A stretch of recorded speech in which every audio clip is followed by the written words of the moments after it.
நான் ஆட்சிக்கு வந்தால், அதாவது தாவேகா ஆட்சிக்கு வந்தால் பெண்கள் பாதுகாப்பு பிரச்சனையில் நோ காம்ப்ரமைஸ். அது பொடி வச்சு பேச கற்றுக்கிட்டார். பெண்கள் பாதுகாப்பு பிரச்சனையில் நோ காம்ப்ரமைஸ். அதை நீங்கள் ரொம்ப ஆழமாக பார்க்கணும். இப்போ சீமானு சும்மா இருக்காம என்ன சொன்னார், நீ எல்லாம் மனப்பாடம் பண்ணுறதுக்கு தான் ஒரு வாரத்துக்கு ஒரு தடவை போகிறையா, தினமும் போனால் மனப்பாடம் பண்ண முடியாது ஒன்றால், அதனால் வாரத்துக்கு ஒரு தடவை கூட்டத்துக்கு போகிறேன்னு இவர் கிண்டல் வச்சுட்டார் சீமான். அப்புறம் என்ன சொல்லிவிட்டார், நிறைய ஃபோட்டோ கட் அவுட்லாம் வச்சுருக்கல, ஒவ்வொருத்தவங்களை பற்றி 10 நிமிஷம் பேசுன்ட்டார். அது இவருக்கு ஒரு மாதிரி ஆயிடுச்சு. இந்த மாதிரி நம்மளை கிண்டல் அடிக்கிறீங்களா? நானும் கிண்டலில் பேசுகிறேன்னு. பெண்கள் பாதுகாப்பு பிரச்சனையில் நோ காம்ப்ரமைஸ். ஏன்னா இப்போ விஜயலட்சுமி கேஸ் நேற்று வந்தது சுப்ரீம் கோர்ட்டில்.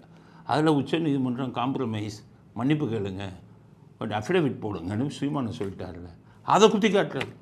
நான் வந்தேன்னா பெண்கள் பாதுகாப்பு சொன்னால் காம்ப்ரமைஸே கிடையாது, பிடிச்சி உள்ளே போட்டுருவேன்னு சீமானை அப்படியே தாக்குறாரு.